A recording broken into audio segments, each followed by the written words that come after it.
जो हमारा फर्स्ट इलाज था उसमें तो सैलाब आ गया था। अभी आज दोबारा हम जा रहे हैं हॉस्पिटल, और हॉस्पिटल में कल हमारी इमरजेंसी थी, इसलिए जो है हमारा वार्ड फुल होगा। तो आज देखते हैं कि हमारे जो बेड नंबर 15 और 16 है उस पे आज कौन से पेशेंट्स हैं और उनको कैसे डील करते हैं। अब आप देख सकते हैं कि हमारे वार्ड में कितनी ज़्यादा रश है, और हमारे जो फीमेल साइड है इसके अंदर जो है 24 बेड्स हैं, लेकिन अभी पेशेंट्स जो हैं कम अज़ कम जो हैं वो 30 से ज़्यादा पड़े हुए हैं।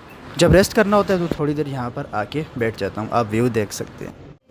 अभी जो है तकरीबन 2 बज गए हैं और हमारा जो ड्यूटी टाइम है वो ओवर हो गया है। मसला ये है कि हमारा जो वार्ड है उसमें टोटल दोनों साइड पे, मेल और फीमेल साइड्स पे 48 बेड्स हैं, लेकिन जो पेशेंट्स एडमिट हुए हैं वो कम अज़ कम जो है वो 60 पेशेंट्स हैं। तो हमारे लिए अकोमोडेट करना और फिर उनको मैनेज करना बहुत मुश्किल होता है।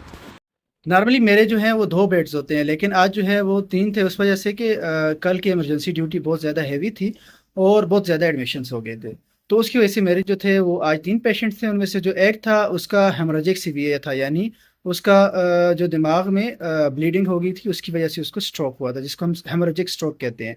और उसका बीपी वो 230/110 था। फिर हम जो है उसको एंटी हाइपरटेंसिव दी, उससे उसका बीपी कंट्रोल हुआ। इसमें मेन चीज़ जो होती है बीपी कंट्रोल करना ही होता है।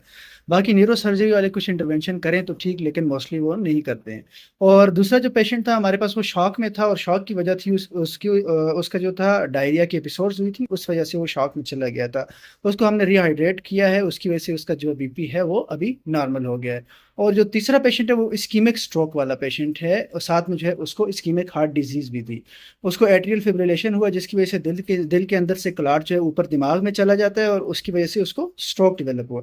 तो इसके स्ट्रोक की जो ट्रीटमेंट होती है और इस्कीमिक हार्ट डिजीज की जो ट्रीटमेंट होती है वो तकरीबन सिमिलर होती है, यानी हमने एंटी प्लेटलेट्स देने होते हैं, बीपी कंट्रोल किया और वो सब कुछ। लेकिन जो है अगर एट्रियल फिब्रिलेशन की वजह से ब्लीडिंग होके जो ब्लड क्लॉट है वो ऊपर चला जाए और उसकी वजह से इस्कीमिक स्ट्रोक हो जाए, तो उसके लिए हमने एंटी कोआगुलेंट्स देने होते हैं।